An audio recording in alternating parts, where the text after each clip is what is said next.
Essa é uma sessão nova que esse painel Telebrasil trouxe para todos vocês. A gente, diante de todas as mudanças que aconteceram no marco legal das relações de trabalho, em função da importância que isso tem para o setor de telecomunicações e para as áreas correlatas aí às telecomunicações, a gente decidiu abrir uma faixa especial esse ano dedicada à discussão e reflexão da reforma trabalhista. É uma faixa com um propósito bastante específico e bastante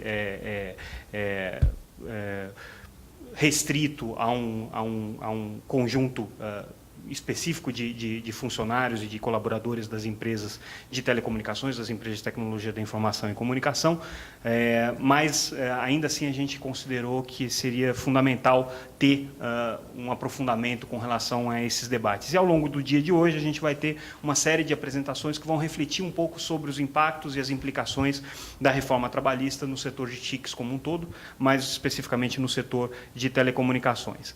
Essa primeira sessão é uma sessão introdutória. A gente tem um dos responsáveis por esse trabalho de reformar o marco legal das relações de trabalho, o deputado Rogério Marinho, que veio aqui nos prestigiar e contribuir um pouco com as suas reflexões sobre isso. Já expliquei para ele que ele está participando aqui de uma sessão técnica de trabalho, mas mesmo assim ele fez questão de estar presente. E a gente vai ter como coordenadora dessa mesa a Vivian Suruagi. Ela é presidente da FENINFRA e também uma das diretoras da Telebrasil e, enfim, uma pessoa que se envolveu bastante com esse processo. Então, eu gostaria de pedir para a Vivian assumir o comando dessa mesa e, logo em seguida, a gente dá início aos trabalhos. Vivian, por gentileza, peço uma salva de palmas.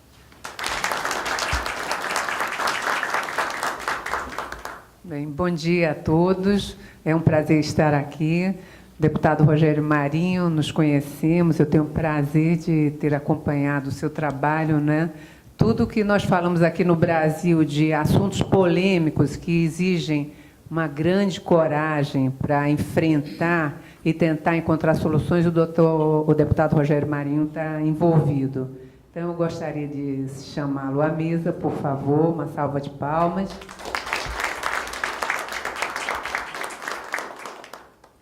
E Cláudia Viegas, por favor, é diretora da LCA, de Regulações Econômicas.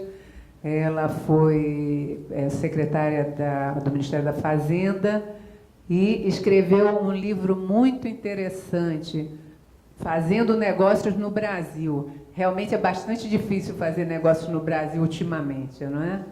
Bom, essa nossa sessão ela vai tratar sobre a reforma trabalhista. Foi uma luta e, graças a Deus, eu tenho que invocar Deus aqui neste plenário, nós conseguimos passar essa reforma trabalhista. O deputado Rogério Marinho foi fundamental na aprovação da reforma.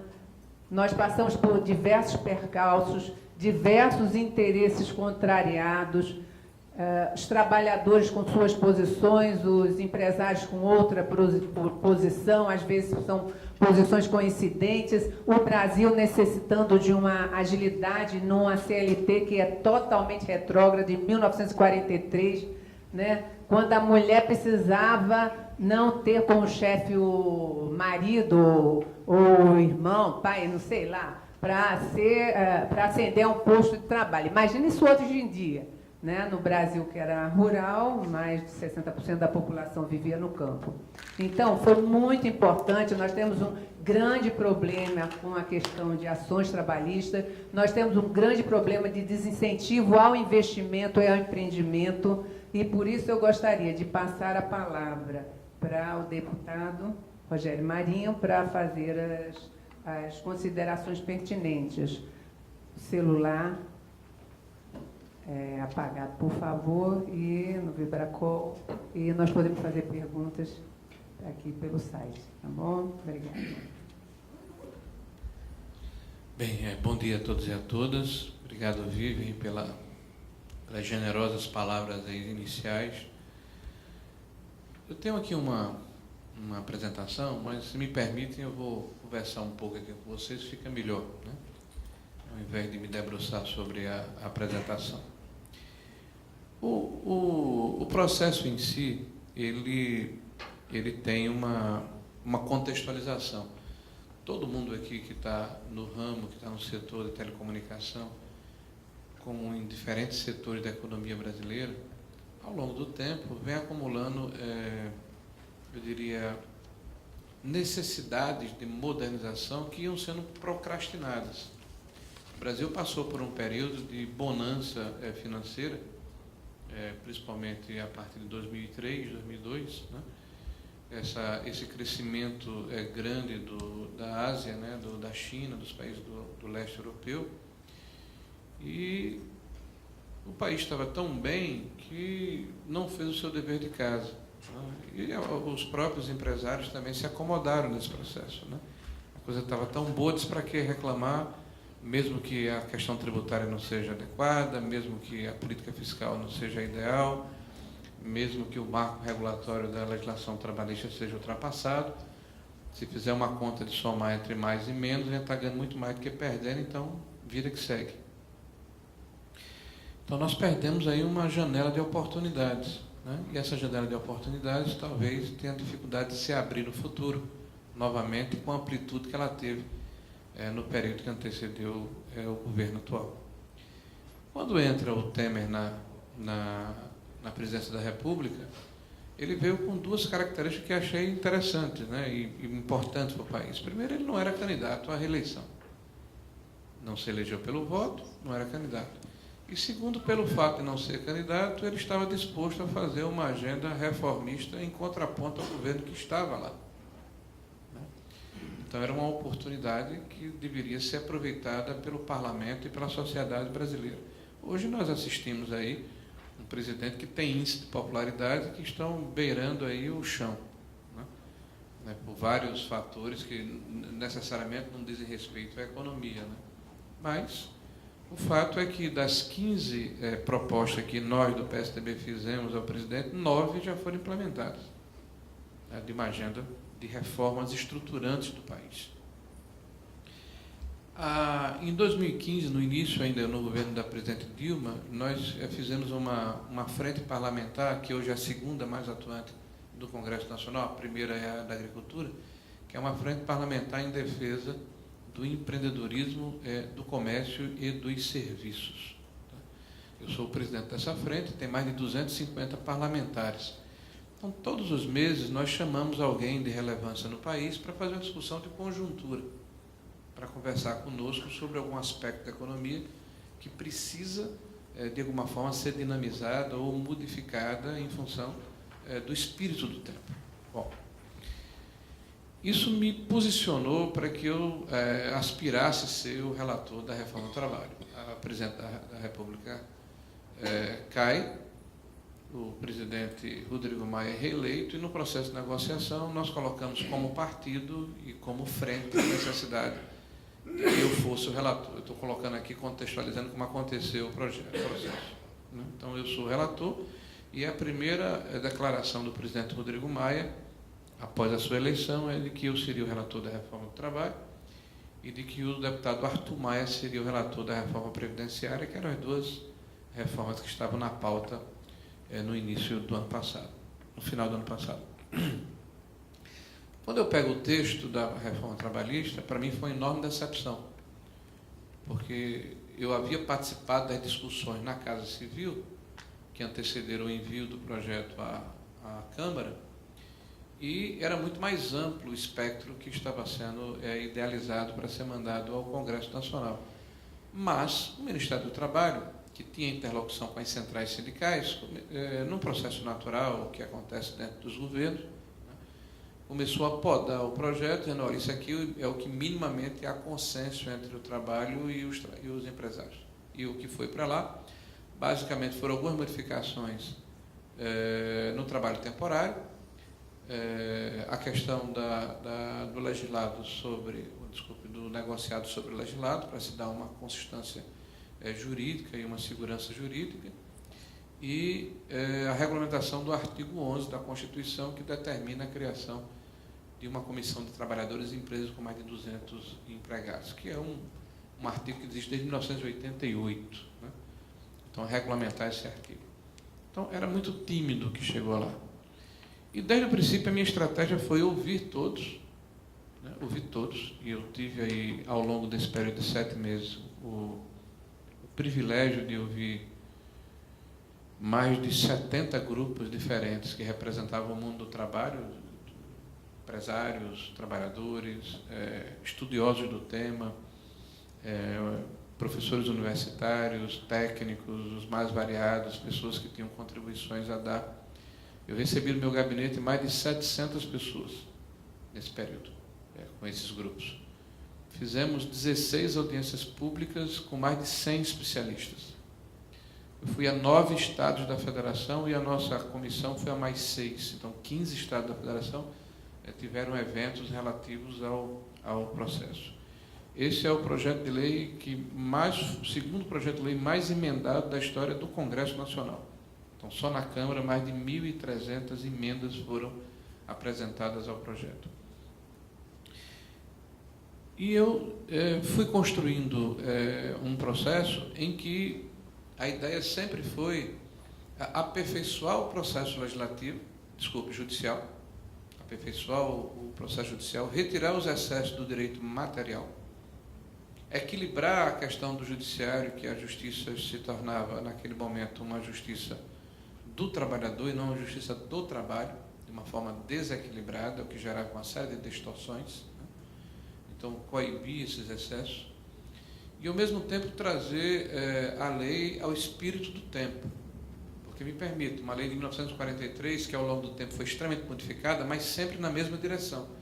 É o estereótipo do trabalhador industrial, de uma empresa de São Paulo, que tem 8 horas de uma jornada de trabalho, né, que tem um processo estático, imobilizador, e dentro dessa camisa de força deveria caber todas as relações e formas de trabalho, as mais variadas possíveis, que não se adequavam à nossa legislação atual. Tanto é assim que há um cálculo que eu sempre faço, até para exemplificar. Nós temos pouco mais de 38 milhões de trabalhadores na CLT hoje no Brasil, segundo o CAGED. 11 milhões e um quebrado funcionários públicos dentro do Estatuto do Servidor Público. São 50 milhões, a grosso modo. Mas o IBGE definiu em dezembro de 2016 que nós temos 138,7 milhões de pessoas com idade de trabalho no Brasil. Então, quase 90 milhões de trabalhadores brasileiros não estão sob a égide da CLT, nem tampouco do Estatuto do Servidor Público. São autônomos, são profissionais liberais, são desempregados, são trabalhadores temporários, são trabalhadores que trabalham nas suas próprias residências. Aliás, o IBGE, em 2010, identificou, isso não é um dado estatístico, isso é um censo, 20 milhões de trabalhadores que trabalham em casa no Brasil em 2010. Desse total, mais de um quarto são trabalhadores de teletrabalho, do home office, suportados até agora, inclusive, nos órgãos do governo federal, por portarias. O próprio Tribunal Superior do Trabalho tem uma portaria definindo como faz o teletrabalho lá, e diz que é inconstitucional, mas o próprio Tribunal Superior do Trabalho pratica o home office, e define que o trabalhador do home office precisa ter 15% a mais de produtividade do que um trabalhador que vai ao local do trabalho. A PGR, a Controladoria Geral da União, o Ministério do Planejamento, enfim, todos os órgãos federais praticam essa atividade, essa modalidade de emprego suportado por portarias. Bom, então, diante dessas realidades, nós trouxemos para dentro de uma proposta de projeto essa adequação, essa modernização, essa normatização do que já existe de fato na sociedade. E me parece que isso foi um dos grandes avanços do projeto que foi aprovado ao fim e ao cabo pela Câmara e pelo Senado Federal. As resistências se deram principalmente a partir da 8ª audiência pública, quando eu, de forma deliberada, anunciei que iria tornar opcional o pagamento do imposto sindical, e eu fiz justamente para que a discussão, aquela que deveria acontecer a respeito, o detalhamento da lei, ficasse restrita a quem quisesse realmente discuti-la, porque quem estava ali para dificultar o processo de tramitação, certamente iria olhar para o outro lado, e olharam. A partir da 8ª audiência pública, todos aqueles que me procuraram, ou a grande maioria deles, passaram a discutir a questão do imposto sindical. Ora, nós fizemos mais de 200 modificações na CLT, mais de 200 modificações, entre incisos, artigos, parágrafos, e principalmente a questão, eu diria, estrutural e cultural, quer dizer, é uma guinada de 180 graus de como a lei precisa ser aplicada no país.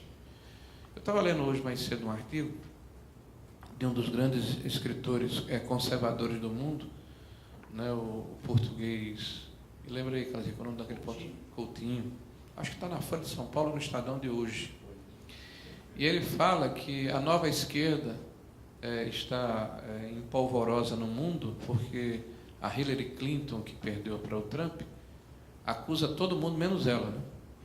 Fez um livro recentemente onde acusa todo mundo pela derrota que teve, menos ela, que não soube fazer a leitura adequada da realidade objetiva do seu país. Mas o fato é que o Coutinho aponta que houve 2 momentos importantes na história americana.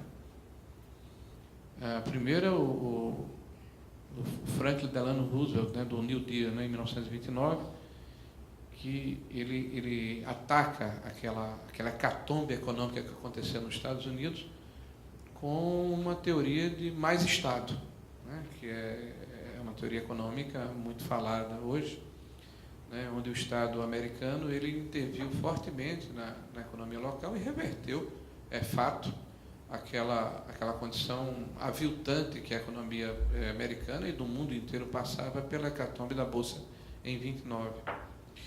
E o outro grande fator foi o Reagan, Ronald Reagan. Quando o Ronald Reagan chega nos Estados Unidos, ele quebra essa questão nos Estados Unidos.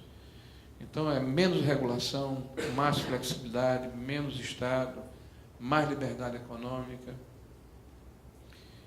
E os Estados Unidos muda radicalmente a forma como encara a sua economia, e a própria esquerda americana, principalmente os liberais americanos de esquerda, tem que se reposicionar diante do fator Reagan, que efetivamente mudou a economia local. Sem querer ter a pretensão de ser Reagan nem Roosevelt, eu acredito que a mudança no marco regulatório do trabalho, ele vai contribuir para que nós possamos mudar a mentalidade do Brasil de um Estado intervencionista excessivo. Porque nós temos uma relação de um excesso de dependência do Estado.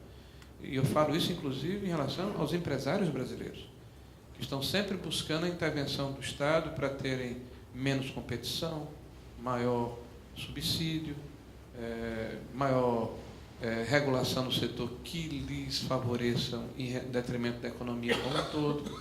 Então, essa visão, eu diria, estreita, desculpa até a expressão mais forte, né, da economia, ela precisa ser modificada pelo bem do país. Nós estamos passando agora por um momento extremamente grave da maior recessão econômica na história da República, justamente pelo excesso de intervencionismo e pela eleição na economia dos players que são amigos do Estado brasileiro. Então está aí o excesso de distorção, de desequilíbrio econômico que o Brasil passou por esse tipo de política. Então, eu particularmente, que tenho uma formação liberal na economia, né, e que tenho ao longo do tempo observado com muitas reservas o que tem acontecido no país, acho que essa é uma oportunidade única de nos aprofundarmos nessa direção. E a gente está falando hoje de legislação trabalhista, mas isso tem a ver também com a questão da previdência, com a questão do equilíbrio fiscal.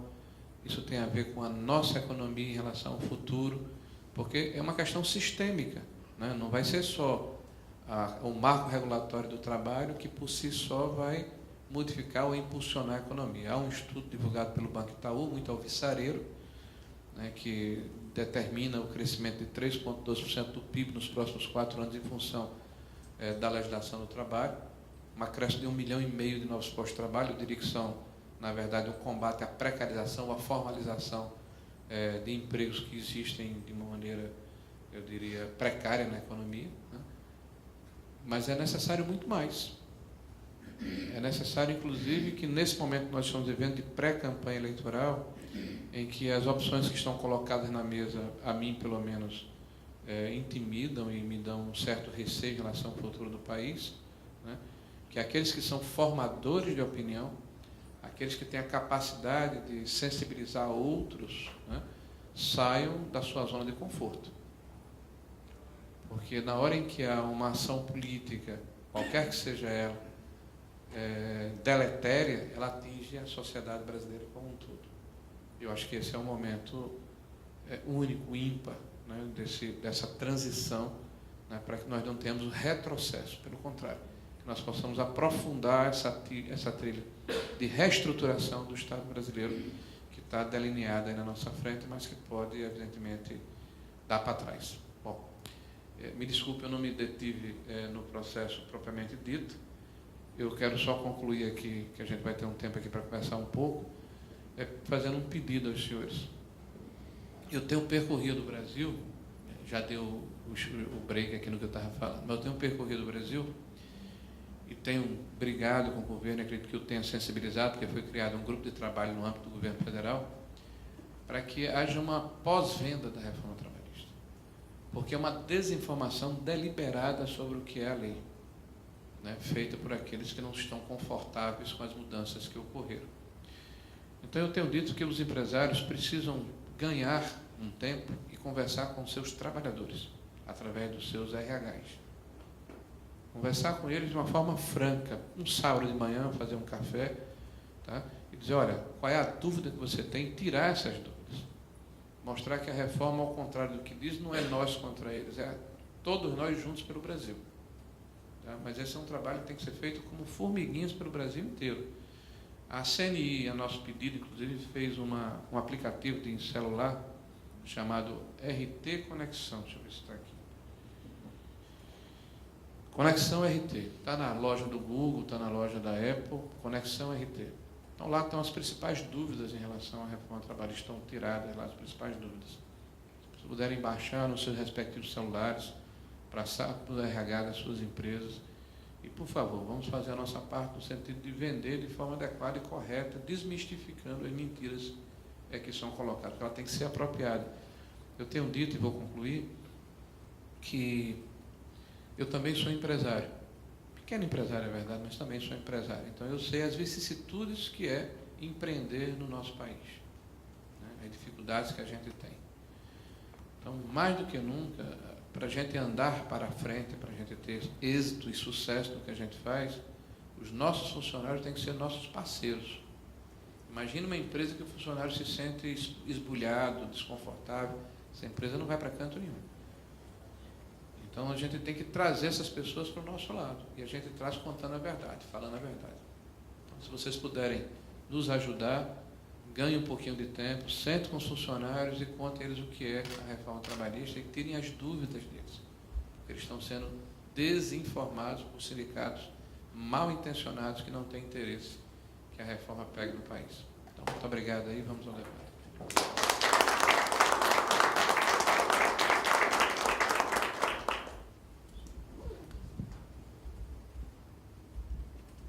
Bom dia a todos. Eu vou precisar fazer recurso aqui da apresentação, porque eu não tenho a mesma oratória que o senhor, deputado. Então, vou me valer aqui do recurso. Com certeza tem mais consistência técnica. Agora fiquei mais pressionada ainda. Agradeço muito o convite de estar aqui com os senhores hoje. Eu montei uma apresentação bem sintética, buscando dar justamente esse contexto que o senhor coloca, ou seja, em que situação que estamos do ponto de vista econômico. Há um ano atrás eu fiz uma apresentação bem parecida aqui no painel, e ela é parecida porque, infelizmente, a gente não teve nenhuma mudança considerável no cenário, mas algo positivo se concretizou, que o que falávamos há um ano atrás é que a gente estava numa situação econômica tão ruim que realmente criaria uma condição para que reformas pudessem ser levadas adiante. E é isso que a gente tem visto ao longo do tempo, discussões que há muito se avizinhavam na economia brasileira e que não decolavam. E bem ou mal, hoje a gente consegue ter um debate muito positivo, agregando a sociedade toda em torno de questões bem relevantes. Então, eu rapidamente vou passar primeiro por um contexto mais macroeconômico, para a gente entender o aprofundamento da crise que a gente vive, A partir daí, eu vou falar sobre questões mais ligadas ao mercado de trabalho, passando sobre a produtividade, fazendo um comparativo internacional da produtividade do Brasil com outros países que dão realmente a tônica de como é relevante a gente ter mudanças institucionais que favoreçam isso. E aí eu trouxe alguns exemplos mais ligados aqui ao setor de telecomunicações, que vão ser o setor de teleatendimento, quando a gente fez algumas contas específicas. Bom, o Brasil vinha aqui num crescimento de PIB na contramão do que a gente verificava ao redor do mundo. A crise de 2008, 2009 realmente não afetou o Brasil como afetou o restante do mundo, que fez com que a gente ganhasse essa capa de revista aqui, e que a gente vinha na contramão com a possibilidade de ter um crescimento vertiginoso.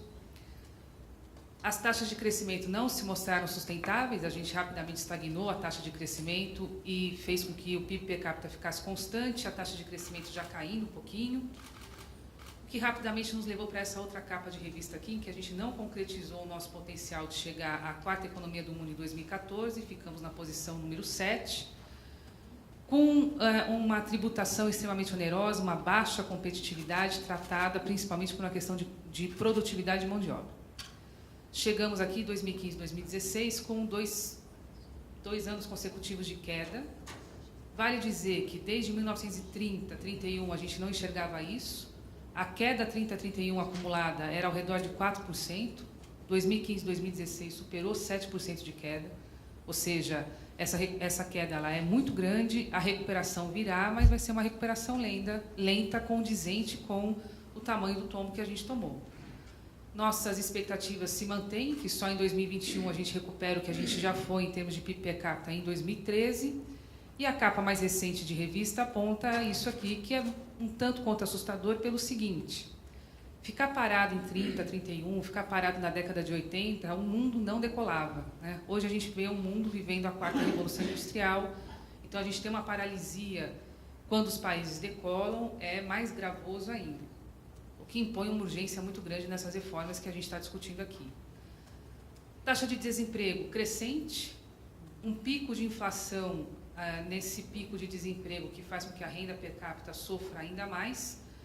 2017, a gente tem um aumento de desemprego justamente porque a economia começa a se recuperar, então a gente sai daquilo que a gente chama de desalento, em que as pessoas pararam de procurar emprego justamente pela forte queda da atividade econômica, então a gente enxerga esse pico de desemprego justamente porque a economia começa a dar sinais de recuperação. O endividamento das famílias é crescente, condizente com essa queda da renda per capita, com esse desemprego, e aquilo que a gente vinha enxergando ao longo do tempo de um crescimento do mercado, fundamentalmente da classe C, por conta do aumento da classe D e E, agora a gente vai enxergar para frente a classe C crescendo, mas por conta de uma queda da classe AB, ou seja, aquilo que a gente vinha enxergando como uma melhora na distribuição de renda, a gente também tem um freio aqui. O que é bem importante porque esses pilares que vinham sustentando o crescimento econômico brasileiro, mercado consumidor altamente pungente, perdem força e não adianta a gente achar que isso aqui vai ser a grande pilastra que vai nos alavancar daqui para diante. Sobre produtividade de trabalho, a gente perdeu também o bonde da história. Aqui a gente compara o Brasil com o Chile, a gente vê que o Chile, na linha azul, tem um crescimento, ou seja, a gente consegue ter mais produção em dólar com a mesma hora trabalhada, enquanto que o Brasil segue estagnado. Se a gente for comparar esse ranking que existe para 2016, um trabalhador norte-americano produz 4 vezes mais em uma hora que um trabalhador brasileiro. Aqui a gente computa não só questões de qualificação, não só questões de produtividade ligados mesmo à qualidade da mão de obra, mas questões de ambiente mesmo, o tempo que você gasta em horas não produtivas. É justamente o tempo que você gasta para entender a legislação, o tempo que você gasta para estar em dia com a legislação, seja tributária, seja trabalhista, tudo aquilo que afasta você do lado produtivo. Colocando isso numa perspectiva maior, a gente vê aqui o PIB per capita no eixo horizontal. Países que têm um PIB per capita elevado podem se dar ao luxo de ter uma taxa de crescimento do PIB baixinho, como o caso da Noruega, que está ali no extremo do gráfico. Países que têm PIB per capita mais baixos precisam ter taxas de crescimento mais elevadas, justamente porque o mundo é dinâmico e você não pode perder o seu lugar na história. O mundo está ali, naquela bolinha verde, e o Brasil está aqui embaixo. Então, isso mostra que a gente realmente tem um problema muito sério no que diz respeito à produtividade, que vai ficar ainda mais grave com o envelhecimento da população. Aqui a gente vê como que a nossa curva de grupo etário muda, a gente vai ter uma concentração maior de pessoas em idade fora do mercado de trabalho, fazendo a conta que os economistas fazem da chamada razão de dependência, em que a gente coloca menores de 14, maiores de 60, comparados com quem está em idade produtiva, entre 15 e 59, se a gente considerar a idade de 60 anos, o ponto de inflexão é 2019. Se a gente considerar aquilo que está sendo colocado na reforma da Previdência, 65 anos, o ponto de inflexão passa para 2022, que também não é nenhum fôlego considerável. Ganhar produtividade, portanto, é urgente. E quando a gente olha para a nossa legislação trabalhista, aqui está uma deficiência muito severa. A nota geral do Brasil, entre 138 países, é no número 117, sendo que a gente fica na última posição desse ranking, quando a gente olha impostos e incentivos ao trabalho. E aí, do nosso ponto de vista, a reforma trabalhista e a terceirização, elas vão atacar justamente vários pontos dessa deficiência, dando condições para que a gente melhore o nosso posicionamento nesse ranking.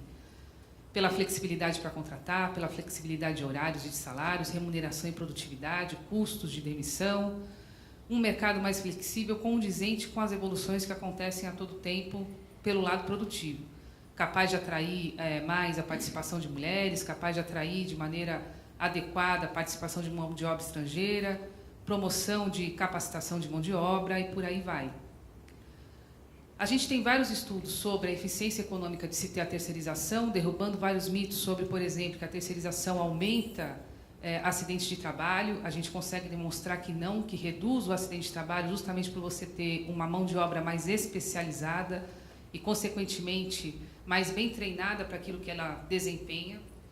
Você consegue ter as inovações tecnológicas acontecendo com uma velocidade mais alta pela especialização e ter uma difusão disso na economia de uma maneira muito mais célere, porque se você inova dentro da sua empresa sem que você possa prestar serviços a outras empresas, aquela inovação fica circunscrita à sua própria empresa, sem que a economia possa se apropriar disso.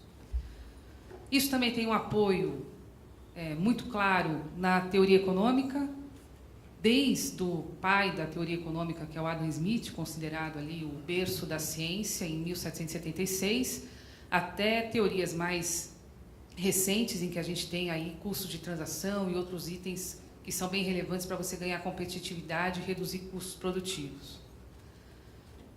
Olhando o que acontece com o mercado de trabalho, a gente vê que o total de empregos terceirizados, de fato, cresce mais do que o total de empregos, né? Então, isso você tem uma importante geração de postos formais. Tecnologia da informação contribui mais para esse crescimento, justamente condizente com essa onda que a gente vive, né? Que a gente está aí na quarta revolução industrial. E um outro mito é que você teria aqui as ocupações terceirizáveis roubando emprego próprio. Isso não se verifica, até porque o que impera sempre é a eficiência econômica, e o que a lei busca preservar é que você tenha o direito e a segurança da escolha dentro do seu modelo de negócio. Então, você vai terceirizar aquilo que faz sentido para a sua empresa, aquilo que faz sentido para o seu negócio, e não uma opção como se fosse, de fato, uma redução de custo, pura e simplesmente, sem que houvesse uma lógica econômica por trás disso. A terceirização, ela favorece também você aumentar emprego em região com menor diversidade econômica. Isso é muito claro. Se você consegue ter terceirização, você consegue fazer com que os empregos apareçam fora das regiões que têm uma atividade econômica historicamente já mais desenvolvida. É o que a gente mostra aqui.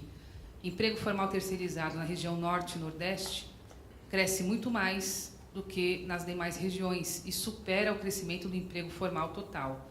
Isso é um efeito significativo de você conseguir crescer com distribuição de riqueza, fazendo com que haja uma menor desigualdade de desenvolvimento econômico ao longo do território nacional. Isso é um fator que não pode nunca ser deixado de fora da discussão. No fundo, quando se fala em proteção, acaba se deixando a largo uma discussão que é essa aqui que importa, que é você dar condições de geração de postos de trabalho. Essa é a melhor maneira de você proteger o trabalhador. Aqui um estudo mais específico sobre call center, em que a gente vê um perfil de entrada no mercado de trabalho jovem.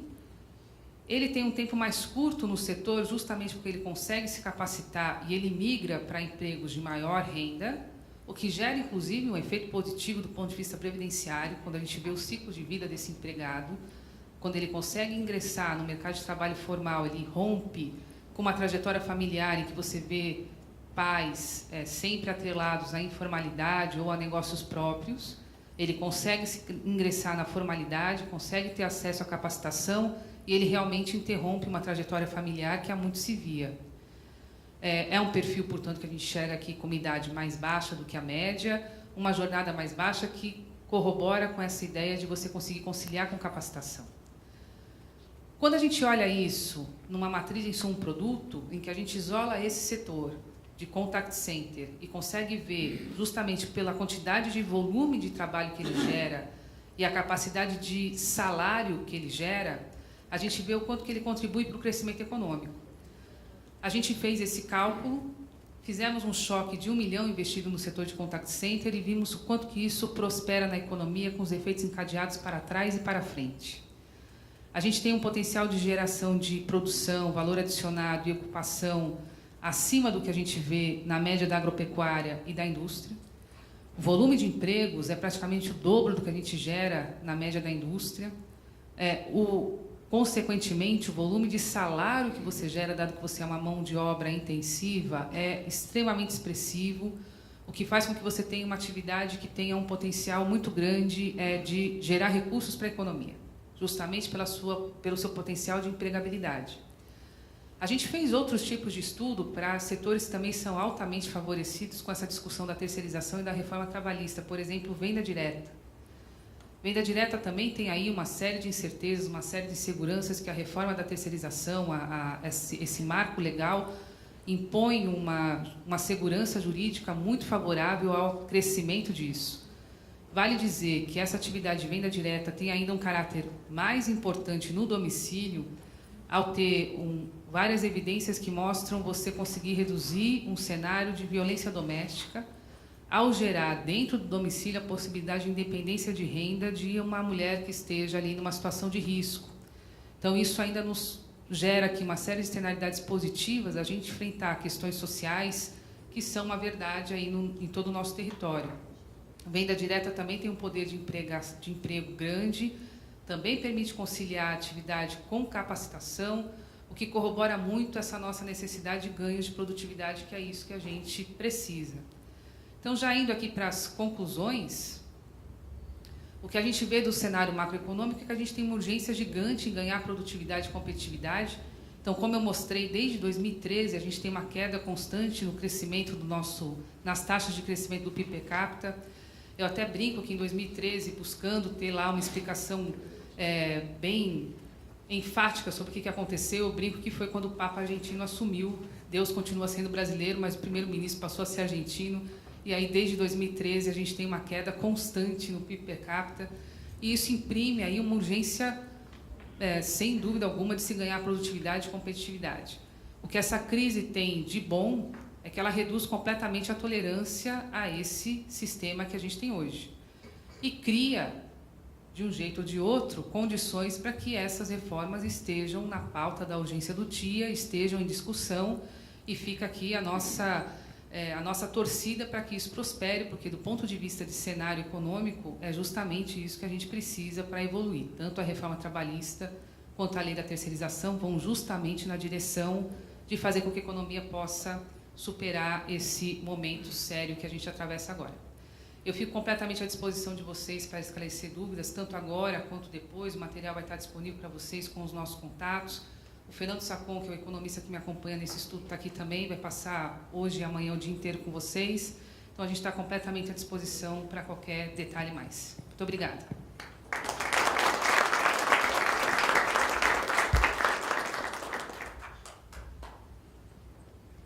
Bom, eu gostaria de agradecer as apresentações, as palestras. Deputado, eu concordo plenamente com a questão que nós vivemos com o Brasil tutelador, né? E nós, por experiência própria, nós sabemos que excesso de proteção gera excesso de ineficiência. A gente vem sempre falando isso aí, que é importante que seja vendido aos trabalhadores, aos nossos trabalhadores, a realidade dessa reforma trabalhista, os benefícios numa agilidade, os incentivos para o empreendedorismo e para investimento que vai gerar para as nossas empresas, que elas estão tão precisadas disso aí. Agora, eu acredito que nós necessitamos vender isso aí não só para os trabalhadores, mas também para os sindicatos, né? Tanto os sindicatos laborais quanto os sindicatos patronais. Ainda existe uma grande dúvida e incertezas em diversos pontos, não é? E também acentuado pelo posicionamento de ministros do TST ou no TRT, que dizem que vão fazer um grande movimento contra a reforma trabalhista, né? E aí prospera aquela ideia, vamos sair com a medida provisória para tentar esclarecer esse assunto ou não vamos ter essa medida provisória. Então, nós vamos abrir aqui a questão de perguntas, inclusive pelo site, mas eu gostaria, antes de fazer uma pequena pergunta, depois eu farei outras, né, dependendo do que vier da plateia. Resumindo, Cláudia e deputado Rogério Marinho, inclusive, Cláudia, você abordou a questão da terceirização. Nós passamos 17 anos tentando lutar por uma lei de terceirização e nunca veio. Finalmente, o governo, inclusive, foi importante nessa luta, né, para nós conseguirmos a lei de terceirização e que foi esclarecida, mas ainda na reforma trabalhista. Deputado e Cláudia, o que vocês consideram como mais importante se nós fôssemos resumir em 5 pontos para o Brasil, para os sindicatos, para as empresas, para os trabalhadores, a questão da reforma trabalhista? Bom, Viva, eu vou começar pedindo desculpa a vocês, que eu não vou poder ficar mais. A minha agenda é meio complicada, que eu tenho até pedido aqui ao pessoal que eu vim fazer uma palestra, que posso até voltar no jantar à noite, mas estava vendo agora um café na CNI com o presidente da Federação do Rio Grande do Norte. Ele já mandou aqui 52 pedidos diferentes para eu estar presente lá. Eu comecei o dia gravando programas na Aberta, lá, tirando dúvidas da reforma trabalhista. E 11h30 eu tenho que receber o pessoal da Endeavor, que está lá no meu gabinete. Bom, mas eu queria dar uma palavrinha rápida, pedindo desculpa a vocês aqui, dizendo o seguinte: a questão da terceirização, que foi muito abordada por Cláudia, é importante para o setor. Sempre me pareceu assim, um anacronismo extraordinário a gente estar discutindo esse processo, porque nós estamos pelo menos 100 anos atrasados em relação ao mundo, 100 anos, eu colocar um marco temporal. O processo de verticalização da produção começa com a Revolução Industrial. Se você colocar um marco temporal, porque a vida não é feita de marcos, mas só para a gente ter uma ideia, na Primeira Guerra Mundial, em 1914, o processo de produção em massa obrigou a o que é chamado de especialização na produção. Então, nós estamos em 2017, 1914 para 2017, são 103 anos. Esse é o tamanho do nosso atraso em relação ao mundo. Eu tive a oportunidade, em várias ocasiões, de perguntar aos ministros do Tribunal Superior do Trabalho e aos membros do Ministério Público do Trabalho, os pesquisadores que lá estiveram, onde existia no mundo essa distinção entre atividade, meio e fim. Não existe. Só no Brasil. Nós somos uma jabuticaba. Há na Espanha uma questão em relação à tributação dos serviços. Pronto. Não existe essa questão de atividade, meio e fim. Então, a súmula do Tribunal Superior do Trabalho, a 331, que suportava essa interpretação da lei. Quando a lei foi votada, que era uma lei de 1998, no final de 2015, né, sobre a terceirização, e falava também de trabalho temporário, o Ministério Público do Trabalho, na época, já disse, junto com a ANAMATRA, que era inconstitucional a lei. Que, na verdade, ela corroborava a súmula 331, só permitiria atividade meio, que não era explícita a respeito do tema. Tanto é que o Procurador-Geral da República, que saiu agora o Janot, arguiu constitucionalidade, entrou com ação de constitucionalidade contra a lei. Só que essa ação ela morreu, porque, por ocasião da votação da reforma trabalhista, nós colocamos um artigo, que eu vou ler para os senhores, considera-se prestação de serviço a terceiros a transferência feita pela contratante da execução de quaisquer de suas atividades, inclusive sua atividade principal, a pessoa jurídica de direito privado, prestadora de serviço que possua capacidade econômica compatível com a sua execução. Então, isso aqui dirime qualquer dúvida a respeito do processo e mata, entre aspas, a ação que o Ministério Público impetrou junto ao STF, que, por acaso, ficou sobre a égide de Gilmar Mendes, né? Então, já estava um pouco mais tranquilo nesse aspecto, mas isso dirime qualquer dúvida a respeito do tema. Então, eu acredito que o mais importante, Vivian, acho que a preocupação principal que você coloca aqui, é que alguns embates vão acontecer, mas eu quero lhe assegurar que há um equilíbrio entre o nosso período de trabalho. Não há essa hegemonia de um lado só, é porque a minoria é sempre estridente, barulhenta, grita mais. Tá? Então, eu tenho ido diariamente é um eufemismo, mas pelo menos uma vez por semana ao tribunal, tenho tido interlocutores, não apenas o presidente do tribunal, tá? E hoje há um equilíbrio em relação à aplicação da reforma. Tá? 12 a 12, tem 2 que estão mais ou menos de um lado ou do outro, dependendo do tema, e um vai ser substituído agora. Nós já pediu aposentadoria e vai ser substituído agora. Eu acredito que o presidente não vai botar alguém que é contra a reforma trabalhista, né? Vai ter que ter esse cuidado para não desequilibrar o setor. E quanto à medida provisória, eu defendo que não haja medida provisória, porque ela reabre a discussão sobre o tema inteiro e gera instabilidade e insegurança jurídica. Eu tenho dito ao presidente que ele precisa cumprir a palavra dele, tudo bem.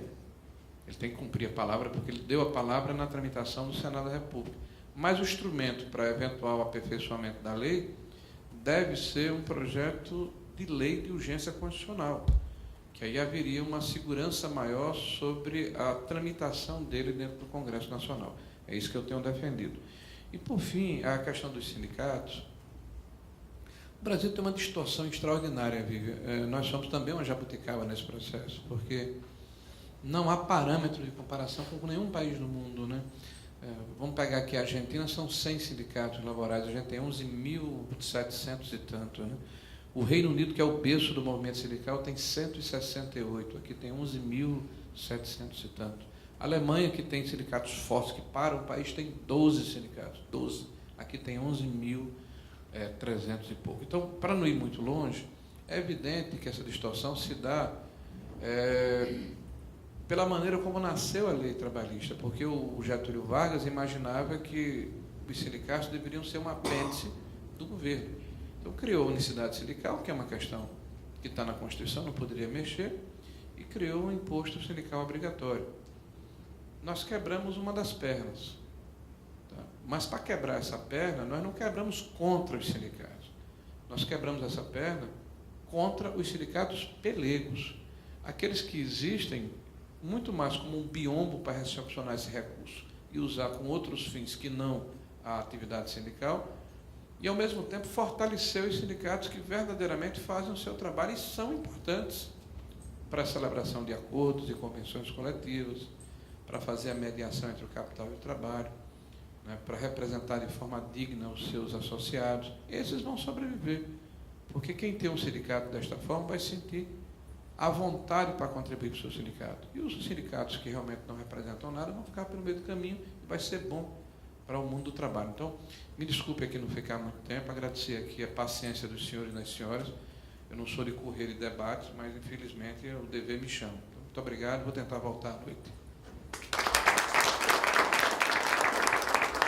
E parabéns aqui à exposição da doutora Cláudia. Perto.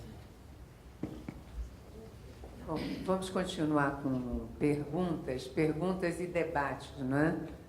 O deputado não vai estar, mas vamos tentar encaminhar. Inclusive, nós temos aqui advogados, pessoas da área de relações de trabalho, temos sindicalistas, então, eu acho que nós podemos travar um debate aqui interessante. Cícero, você ia fazer um comentário?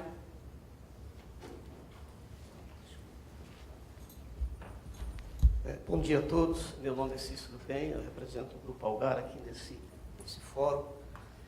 Eu ia fazer a pergunta ao deputado, mas de certa forma ele já respondeu nos comentários, que é a questão da medida provisória, que todos estão aguardando, que para as empresas seria extremamente importante que isso fosse definido logo, se sai medida provisória, ou se sai projeto de lei, ou qualquer coisa, para acabar de regulamentar isso de vez. Eu quero fazer só um comentário. Essa questão da súmula 331 do TST, que fala de atividade fim e atividade meio, ela foi emitida numa época em que o TST estava extremamente pressionado para abrir alguma coisa, abrir um pouco mais essa questão de terceirização, porque à época só existiam 2 atividades que poderiam ser terceirizadas, que era limpeza e segurança. Nenhuma outra forma de terceirização era admitido na legislação do trabalho. Então os ministros estavam muito apertados com isso. E o Amílcar Zanotto trouxe essa ideia da atividade fim, atividade meio, para pelo menos permitir que aquelas atividades que poderiam ser terceirizadas assim frontalmente pudessem ser admitidas na justiça. Essa é a razão pela qual se criou a súmula 331. Foi o mal menor para a época. Evidentemente que não foi o suficiente, né? Eu queria fazer uma pergunta para a Cláudia, que é o seguinte: se na sua visão, Cláudia, nós vamos conseguir um crescimento, digamos assim, em termos de produtividade na força de trabalho, que possa colocar o país hoje em condições de competitividade que a gente precisa. Se nos próximos anos vocês estão tendo uma visão de que essa reforma realmente vai trazer ganhos substanciais para o PIB brasileiro. Você demonstrou alguns números ali, mas eu gostaria de que você reforçasse isso. Eu acho que a gente consegue ter clareza da perda que a ausência de uma lei que dê mais segurança traz. Então, essa nossa nota no ranking, que mostra que a gente fica na última posição em termos de custo, de entendimento, certamente vai haver uma condição para que a gente consiga ter uma melhora nesses quesitos. E isso se traduz em produtividade. Produtividade é toda a hora que você gasta em atividades fora do seu campo produtivo. Então, se você tem uma lei extremamente difícil de entender, se você tem uma série de ineficiências que se mantêm puramente por reserva de mercado mesmo, com essa questão do sindicato que aparece, como ele coloca, como um biombo, que vai ali receber recursos sem que ele esteja prestando de fato um serviço, tudo isso mina a produtividade, tudo isso tira recursos da economia sem que esses recursos possam ser de fato traduzidos em produção. Nossos problemas de produtividade, eles têm um histórico severo de uma série de lições de casa que a gente não fez. Educação, por exemplo, que a gente sabe que a gente tem uma deficiência grave, isso a gente levaria, se pudéssemos, uma geração para conseguir resolver. Não temos esse tempo. O que a gente precisa, de fato, é fazer tudo da melhor maneira possível ao mesmo tempo. Então, a reforma trabalhista é um item fundamental, a questão da terceirização é um item fundamental, como N outras questões ligadas à tecnologia, ligadas à comunicação que serão tratadas aqui, também são fundamentais, porque algo isolado não vai conseguir surtir esse efeito. Então, se você consegue flexibilizar a maneira como você emprega, assegurando os direitos, porque ninguém aqui está dizendo que a CLT vai ser rasgada, ela segue lá preservada, é simplesmente você endereçar adequadamente os problemas. O que é precarização, tanto numa atividade meio como numa atividade fim, precisa ser encarada como está lá na CLT, independente disso estar sendo terceirizado ou não. Acho que o grande benefício que essa legislação traz é dar mais clareza, mais flexibilidade, condizente com o avanço tecnológico que a própria economia enxerga. Por exemplo, mesmo que essa súmula tenha tido uma boa intenção de separar o que é atividade meio e o que é atividade fim, a própria evolução econômica faz com que isso caduque muito rápido. Que a gente enxerga isso o tempo todo. A Apple, o que ela faz, afinal? É software, é hardware? Qual que é a atividade meio, qual que é a atividade fim dela hoje? Não sei responder.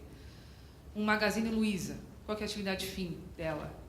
Ela tem, lá no faturamento dela, a maior parte vai vir de cartão de crédito.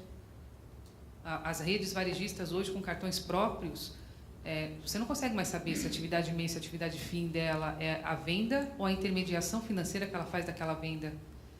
E isso é ótimo, porque isso mostra que, de fato, você tem uma agilidade no mercado e responder a mudanças que acontecem pelo próprio mercado.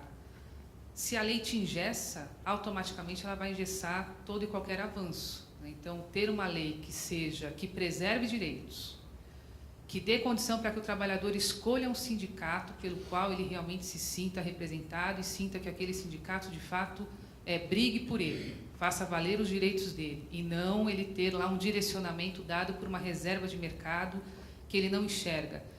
Tudo isso faz com que impere em todas as relações, tanto de trabalho quanto produtivas, a palavra eficiência. Toda e qualquer atividade econômica se manterá pela sua eficiência, e isso joga a produtividade para cima. Então, certamente é disso que a gente precisa. A reforma trabalhista, a reforma da Previdência, a reforma tributária, isso gera um tripé que, no seu conjunto, pode sim gerar uma condição para que a gente não seja aquele balãozinho lá na última capa da revista que o Brasil está lá atrás. Pode fazer com que a gente volte a ter o nosso potencial, que uma economia, sétima economia do mundo, não tem condição de ter um crescimento módico. A gente precisa criar condições para que o nosso potencial se extrapole. E aí, sem me alongar mais, mas só mais uma coisinha, isso que o deputado coloca da mudança do Estado, eu enxergo em vários momentos.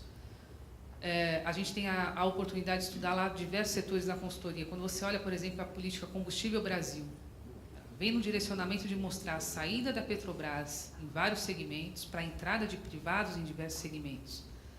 Então, de fato, tem aí um movimento de você mudar o papel do Estado na economia, o papel dos privados na economia, gerando um arcabouço jurídico regulatório mais adequado para que você tenha a eficiência imperando e não outras questões como reserva de mercado e por aí vai.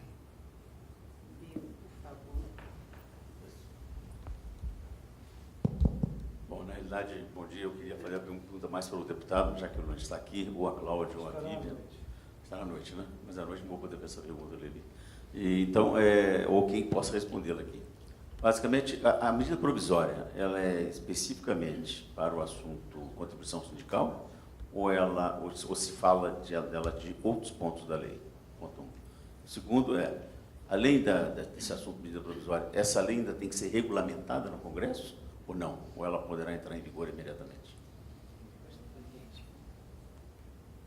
Bom, eu vou dar a minha opinião, né? Porque já pela minha mão passaram umas 10 sugestões que dizem que é a última de medida provisória, né? E todo mundo está querendo meter o dedo na medida provisória. Nós vemos que a Casa Civil ela está muito refratária, inclusive, a fazer medidas provisórias, acompanhando a ideia do deputado Rogério Marinho, que é de aguardar nós vermos como vai funcionar a reforma trabalhista, quais vão ser os calcanhares de Aquiles, e aí, eventualmente, fazer uma medida provisória, um projeto de lei com urgência. Então, Birro, não existe nenhuma limitação sobre assuntos que entrarão na medida provisória. Hoje nós estávamos conversando, né, Casale? Apareceu uma medida provisória que falava, por exemplo, da questão da contribuição sindical, negocial, e que teria que ter 10% dos associados não, da base lá naquele, vamos dizer, na definição dessa contribuição, e falando sobre outros assuntos. Então, tem a questão do trabalho intermitente que se fala, tem a questão da hora extra, tem diversos assuntos que estão permeando a discussão e que ainda não se definiu o que vai ser colocado ou não numa eventual medida provisória ou projeto de lei. Né? Tem a questão da mulher grávida. Eu, particularmente, tenho dúvida sobre qual seria a melhor posição. E eu falo sindicalmente e falo como empresária. Como empresária, eu não gostaria de forma alguma de ter uma situação de dúvida em nossos negócios, porque quando nós vemos algumas movimentações aí na Justiça contra a reforma trabalhista, eu fico com receio com a questão de trabalho intermitente, de entrar numa ação em que eu sei, pela reforma trabalhista, que a parte que perder vai ter que pagar as verbas, os recursos lá da ação, que eu acho isso muito bom. Quando eu sei, agora que dano moral, nós também podemos reclamar, né? Nós podemos reclamar E, vamos dizer, o nosso trabalhador também pode reclamar que a questão da falso testemunha, nós estamos permeados de trabalhadores que encontram um monte de falso testemunho e entra lá na ação trabalhista e nós, por mais que nós façamos diversas defesas, vence a testemunha, porque é o juiz que vai interpretar naquela situação qual é a situação mais favorável. E, apesar de, no TST, como diz o deputado Rogério Marinho, nós termos um certo equilíbrio, se bem entre patronal e laboral, em defesa das duas áreas, se bem que, a meu ver, existe um pouco mais de defesa do trabalhador, nas outras instâncias é nitidamente uma defesa do trabalhador, né?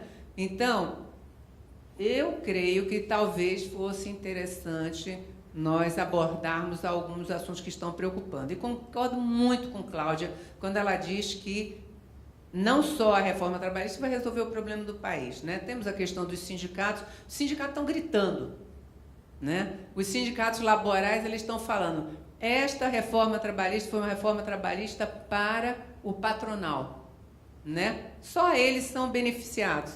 Então, vejam, agora pode-se criar uma comissão, que eles falam, pode-se criar uma comissão dentro da empresa que vai tomar decisões que não tem nada a ver conosco. Aí nós temos a questão da escala de trabalho, temos a questão de banco de horas, não precisam mais da gente, demissão de pessoal por acordo, o sindicato está fora, aquela questão da demissão plurima, também o sindicato está fora, querem nos matar. E para confirmar este assassinato em massa, nós temos a questão do imposto sindical. Morreu o imposto sindical. Na nossa observação, na nossa análise, não necessariamente morreu uma contribuição sindical. Ela vai precisar ser ratificada. Agora, unitariamente em Assembleia, isso para nós ainda não está claro, porque é muito, muito moderno. Então, quando vem diversas opiniões, divergências, interesses,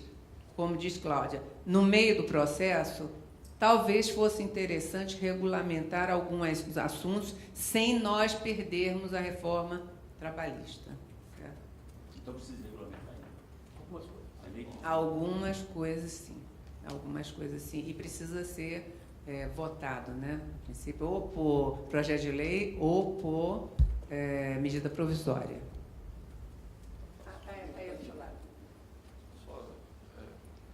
Complementando, eu acho que o deputado que está acompanhando isso de perto deu a linha ali, né? Ou seja, é claro que uma medida provisória que trouxesse um monte de temas ia abrir um monte de discussões, talvez nem conseguisse terminar de passar, isso só gera insegurança. Então, parece mais prudente você pegar tema a tema e, como ele disse, encaminhar projetos de lei com urgência constitucional. Então, por exemplo, na parte de tributação, claramente a Receita vai reagir a algumas questões que estão colocadas ali. Como tudo foi aprovado sem veto, então passou, né? O abono, por exemplo, não ser tributado, não ser verba salarial. Então, esse é o tipo de coisa que pode até ficar, mas dificilmente, em algum momento, não vai ter algum tipo de reação e, de repente, isso pode vir por um projeto de lei específico e tratar esse tema, né? Agora, particularmente, assim, a reforma é brilhante, o trabalho do deputado, ele de fato foi quem liderou isso, assumiu e fez esse trabalho todo, mas na parte sindical ela deixa um conjunto de questões abertas que dificultam muito a própria implantação da reforma. Então, a questão da contribuição gera muito problema na base. Isso é bom, não é, para o país, tem essa discussão a ser feita, mas que gera muito problema para as empresas, gera. Assim, a pressão é muito forte. Você tem a questão do acordo prevalecer sobre a convenção, né? Isso também é muito importante em muitas situações, mas se isso não estiver bem regulado, também vai gerar muito acordo precarizante, e aí vai gerar um conjunto de problemas para quem compete de uma forma mais leal, né? Não estou dizendo que isso não seja bom em várias situações, estou dizendo que vão ter casos e casos, né? A questão da ultratividade. Então, você diz, acabou outra atividade. A princípio era bom isso, só que agora eu montei meu modelo em cima de um cargo que eu negociei com o sindicato, em cima de uma jornada que eu negociei com o sindicato, em cima de várias coisas. Terminou 2 anos, acabou. Como é que eu faço com o meu processo produtivo? Então, na questão, a comissão, ninguém sabe, cada caso é um caso, vai ter comissão, não vai ter, o pessoal vai implantar, o sindicato vai chegar. Então, eu acho que se fosse olhar a reforma, a única coisa que, de fato, precisava olhar com mais cuidado era essa questão sindical, porque ela vai dificultar a implantação da própria reforma, né? Então, mas, no geral, a reforma é um avanço absurdo, inacreditável. Certamente, como essa questão do sindicato é onde você tem uma reserva de valor e recursos mesmo, é aí que você vai ter uma discussão mais acalorada, que foi o que a gente enxergou na própria terceirização, com a possibilidade de terceirizado escolher qual o sindicato que ele queria que o representasse, se o da atividade terceirizada ou se o da atividade que ele tivesse prestando serviço. É isso que fez com que a gente tivesse aí 16 anos em torno dessa discussão. Mas volto a dizer, eu tenho para mim que o efeito líquido ele é positivo, porque reserva de mercado, no fundo, o próprio trabalhador ele vai enxergar pouco valor agregado para você ter aí mais de esse número absurdo de sindicatos que a gente tem no Brasil. Certamente não é essa totalidade que gera um bom serviço para o trabalhador e que faça com que, de fato, ele tenha lá os seus direitos assegurados. Eu acho que tem que ter uma profissionalização, inclusive na maneira como se faz a representação do trabalho perante as instâncias e tudo mais. Acho que essa proliferação do sindicato por si só já demonstra que esse sistema não funciona, não funciona. É algo que você tem que existe porque você tem recurso obrigatório destinado, mas você não tem uma maneira de medir a eficiência daquilo enquanto proteção ao trabalhador, de fato. E aí, até nessa linha, para acalorar mais o debate, os economistas, não sei se vocês acompanharam, estão lançando um movimento para que a profissão de economista não precise ser exercida exclusivamente por economista. O que isso quer dizer? Não quer dizer que a gente vá ter todo e qualquer profissional não qualificado exercendo a profissão, mas significa que a gente está demonstrando que a gente acredita que reserva de mercado por si só não é sinônimo de eficiência. Um engenheiro que faz mestrado em economia pode ser, sim, chamado de economista e exercer a profissão de economista. Alguém que faz um doutorado em economia, um formado em direito que faça doutorado em economia e que de fato exerça as funções de um economista, do nosso ponto de vista, não teria por que não poder ser chamado de economista. E isso é que é zelar pela eficiência. Vocês vão me contratar por economista não pela graduação que fiz, ou pelo sindicato que eu pago, ou pelo Corecon que eu pago, mas por vocês enxergarem valor naquilo que eu produzo. Então, esse movimento, no fundo, é para acalorar mais essa discussão contra diretamente a reserva de mercado na nossa própria profissão. E se você for olhar a história, você tem um monte de prêmio Nobel em economia pela contribuição que fez para a ciência econômica de pessoas que não têm graduação em economia. São formadas em administração de empresas, em engenharia, em direito, que fazem, sim, ao longo de sua carreira, especializações em economia que lhe permitam ter as ferramentas para que ele possa, de fato, discutir economia como economista, mas sem que ele tenha a obrigação de ter lá o diploma, o Corecon, o sindicato. Não é isso que vai fazer dele um profissional economista. Então, é isso que a gente está enfatizando muito, essa coisa da reserva de mercado, de você primar pela eficiência e pelo valor que você gera, e não por coisas que, no fundo, drenam recursos e agregam pouco. Né? Eu tenho... Você quer falar? Tá ao lado do Bill, segura o... Aproveitando, nós vamos ter um debate depois na sequência, o Casale e você, eu, mais uma outra colega aí, mas só para adiantar um pouquinho assim. Essa reforma, no geral, ela não tem volta. No geral. Nós podemos regredir em alguma coisinha que está aí, através da medida provisória, projeto de lei, seja o que for. Mas, no geral, ela não tem volta. Agora, vai depender muito dos sindicatos patronais também. Os sindicatos patronais no Brasil, com honrosas exceções, no caso do Centro do Brasil é uma exceção, atua muito bem, mas a grande maioria é pelego. Porque alívio. A grande maioria dos sindicatos patronais é pelego. E os empresários não se fazem representar adequadamente. e não tem a voz que precisaria de ter no Congresso Nacional nesse assunto trabalhista. E todos pagam a conta. Todos pagam a conta dessa inoperância e desse absurdo que é o paternalismo nas relações de trabalho.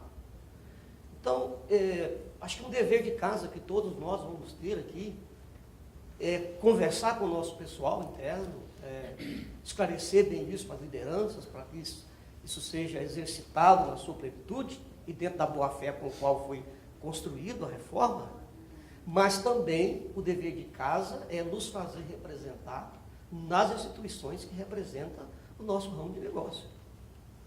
Porque o que a gente viu nessa reforma foi que, no empresariado, quem mais contribuiu foi a CNI. As outras confederações contribuíram muito pouco. Nós temos uma Confederação Nacional do Comércio, e eu estou no comércio, posso dizer, que arrecada um monte de dinheiro, quer dizer, bilhões de reais, e faz muito pouco quando se trata de questões trabalhistas. Não aparece. Por quê? Porque o empresariado não sabe bater a mão na mesa e exigir dos seus representantes uma atuação mais adequada. Isso vem desde a Constituição, onde os empresários perderam de 10-0 para o sindicato laboral, que soube muito bem articular e colocar na Constituição um monte de coisa trabalhista e que não se preocupou com quem ia pagar a conta.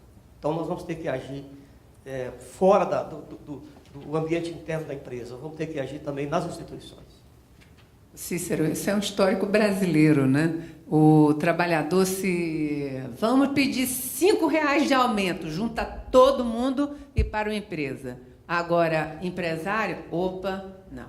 Vamos ver se esse assunto me interessa, se eu vou poder derrubar a outra empresa, não sei o quê, ninguém se une e ninguém briga por nada. Então, eu acho que mais do que a ineficiência dos representantes sindicais patronais, nós vemos uma incompetência das próprias empresas. Elas só se unem quando estão morrendo. Por que os sindicatos patronais estão mais representativos agora?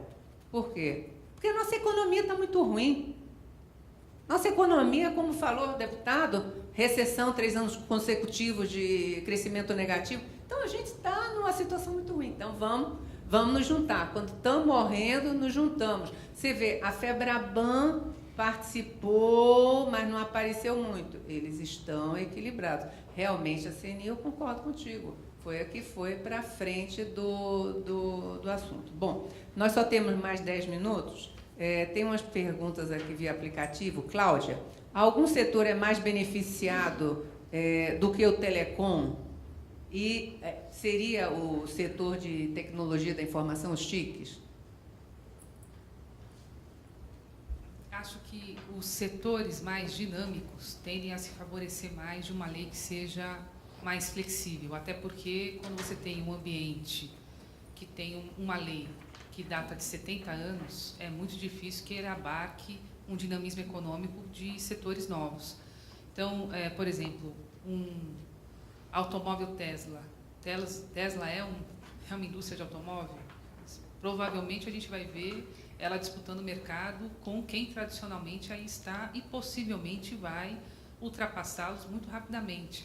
Então, acredito que sim, esses setores podem ser mais beneficiados por eles, de fato, terem um dinamismo que não se acomoda com uma lei tão rígida, que tenha uma visão tão estreita sobre como é que você tem funções de trabalho. Mas quem se beneficia mesmo é a economia, porque você consegue absorver rapidamente isso, consegue fazer com que você não esteja de fora da 4ª Revolução Industrial, consegue fazer com que você rapidamente absorva isso. E o que favorece, de fato, o trabalhador, o que protege o trabalhador é crescimento econômico. Tendo crescimento econômico, você gera emprego, você gera renda e todos estarão devidamente protegidos com a renda gerada pelo seu próprio trabalho. E essa tem que ser a meta que a gente tem que colocar para todo mundo, sem que a gente preserve nichos de mercado, reservas de mercado, que certamente vão desaparecer. Não adianta achar que você vai manter esse tanto de sindicatos. Obviamente que aqueles que não geram serviço, que não têm a sua percepção no mercado, eles tendem a desaparecer pela eficiência. E que assim seja.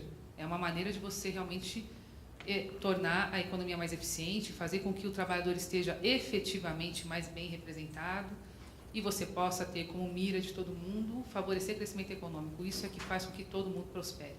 Tanto indústria, quem emprega, o empregado. A gente tem coisas extremamente sintomáticas, sintomas sérios de que nada funciona bem.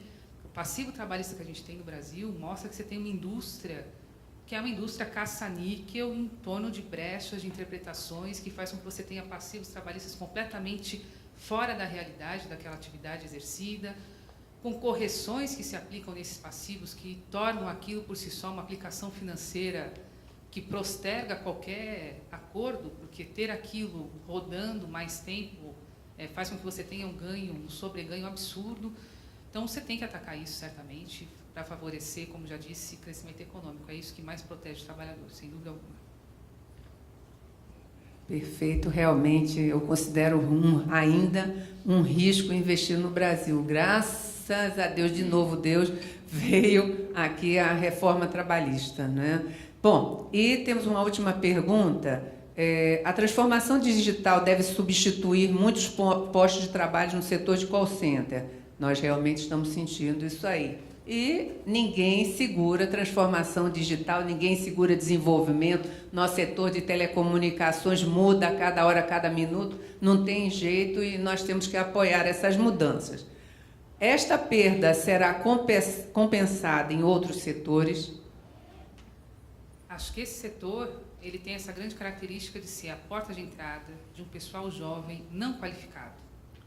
Então, essa rotatividade que acontece, seja porque você substitui esse posto por uma atividade que não é mais um trabalhador humano, seja porque você favorece que ele ingresse em outra atividade, isso por si só já coloca um papel econômico-social muito grande nesse tipo de emprego. Então, sim, não se cria um trabalhador de call center para que ele faça uma carreira ali, em que ele chegue à aposentadoria exatamente naquele posto. Acho que o que mais agrega na sociedade essa atividade hoje, dada o contingente de pessoas que ele emprega, é desenvolver habilidades ligadas à tecnologia, tornando apto a desenvolver outras atividades que, sem aquilo, ele não ingressa no trabalho formal. Então, acho que isso não tem que preocupar. Desemprego tecnológico não tem que preocupar. O que tem que preocupar é um contingente gigante de pessoas alijado de capacitação que não tenha condições de se adaptar ao dinamismo do mercado. Então, se esse é um setor hoje que presta esse serviço de capacitar e permitir que as pessoas tenham esse dinamismo nas suas próprias carreiras, excelente. Então, acho que a gente não tem que se assombrar com desemprego tecnológico, senão até hoje a gente tinha cobrador de ônibus em todos os lugares, enfim, a gente tem que criar condições para que as pessoas tenham suas carreiras dinâmicas, tanto quanto a economia tem esse dinamismo, né? E acho que é esse o caminho. Bom, mais alguma pergunta? Nós estamos aqui no final de horário. Gostaria de agradecer o deputado que não está mais presente, Cláudia, belíssima palestra, né? E obrigada a todos. E, gente, vamos botar essa reforma trabalhista para frente, vamos esclarecer, primeiro nos esclarecer, né? Porque eu, particularmente, ainda tenho algumas dúvidas. Esclarecer todos que estão em volta e não vamos ter medo de mudanças. Sempre mudanças na minha vida foram extremamente positivas, mesmo quando eu achava que elas seriam negativas e eu não tinha uma solução, uma resposta rápida para essa mudança, mas sempre foram positivas. E cabe a nós transformar tudo em positivo em nossa vida. Tá? Bom dia, muito obrigada.